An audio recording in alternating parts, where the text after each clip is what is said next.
নাটোরে একটি বাদে বাকি ৩টি আসনেই রয়েছে বিএনপির ভোট ব্যাংক। এবারের নির্বাচনে অবশ্য জেলার সবগুলো আসনেই জয় চায় বিএনপি, তবে বিদ্রোহী প্রার্থীদের নিয়ে কিছুটা দুশ্চিন্তায়ও তারা। সেই সুযোগ কাজে লাগাতে মাঠে নেমেছে জামায়াতে ইসলামী। নাটোর থেকে হালিম খানের পাঠানো রিপোর্ট জানাচ্ছেন জীবন আহমেদ। ফ্যাসিস্ট সরকারের দিনের ভোট রাতে অনুষ্ঠিত ছাড়া সবকটি জাতীয় নির্বাচনে নাটোরের 4টি আসনের মধ্যে 3টি ছিল বিএনপি দখলে। এক আসনটি কার্যক্রম নিষিদ্ধ আওয়ামী লীগের দুর্গ থাকায় সেটি নিতে পারেনি বিএনপি। তবে ত্রয়োদশ জাতীয় নির্বাচনে 4টি আসন দখল নিতে চায় বিএনপি। তবে একাধিক বিদ্রোহী প্রার্থী নিয়ে বিপাকে দলটি, আর সেই সুযোগ কাজে লাগাতে চায় জামায়াতে ইসলামী। 4টি আসনে জামাত জোটের নেই কোনো বিদ্রোহী প্রার্থী।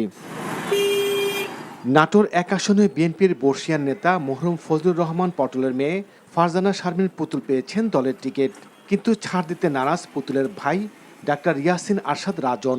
অনড় অবস্থানে বিএনপির কেন্দ্রীয় নির্বাহী কমিটির সহ দপ্তর সম্পাদক তাইজুল ইসলাম টিপিও। শক্ত অবস্থানে আছে জামায়াতের প্রার্থী আবুল কালাম আজাদ। ওনারা যখন ভোট করছেন, ধানের শীষের বাইরে যখন কাউকে ভোট দেওয়ার জন্য ওরা বলবেন, এটা আসলে সাধারণ মানুষ নিবেন, অ্যাকসেপ্ট করবে না। বিকজ যাদের হৃদয়ে ধানের শীষ আছে তারা কিন্তু এর বাইরে গিয়ে ধানের শীষের ভোটের বাইরে গিয়ে অন্যখানে ভোট দেওয়ার তাদের প্রশ্নই ওঠে না। যদি মানুষ নির্বিঘ্নে ভোট দেওয়ার সুযোগ পায়, এখানে আমার পক্ষে ভোটের বিপ্লব হবে ইনশাল্লাহ। জনগণ চাচ্ছে একটি পরিবর্তন এবং ন্যায় এবং ইনসাফের পরিবর্তন, সেটার জন্য আমরা শতভাগ বিশ্বাসী আছি ইনশাল্লাহ। নাটোর 2 আসনে হেভিওয়েট প্রার্থী রুহুল কুদ্দুস তালুকদার দুলুর সাথে প্রতিদ্বন্দ্বিতায় আছেন জামায়াতের ইউনুস আলী।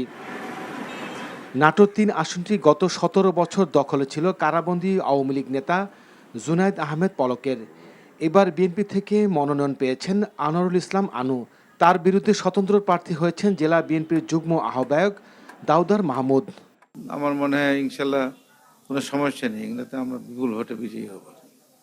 বিশৃঙ্খলা যারা করছে, স্বতন্ত্র হিসেবে যারা দলের পক্ষে এখনো দাবি করছে, তারাই বিশৃঙ্খলা করছে। যদি প্রস্তুতিটা সঠিক হয় তাহলে ইনশাল্লাহ আমরা সুষ্ঠু একটা নির্বাচন, একটা সুন্দর নির্বাচনও পেতে পারি। নির্বাচন সুষ্ঠু করার স্বার্থে প্রশাসনকেই কিছুটা যে গোয়েন্দা সংস্থার শরণাপন্ন হতে হবে, যে আসলে কোথায় হুমকি হচ্ছে।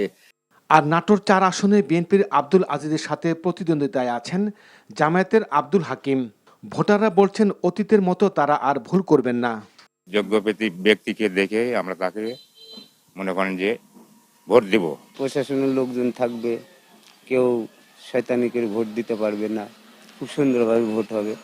একটি সুষ্ঠু নির্বাচনের মাধ্যমে যোগ্য প্রার্থীরা নির্বাচিত হয়ে আসবেন, সেই আশা ভোটারদের।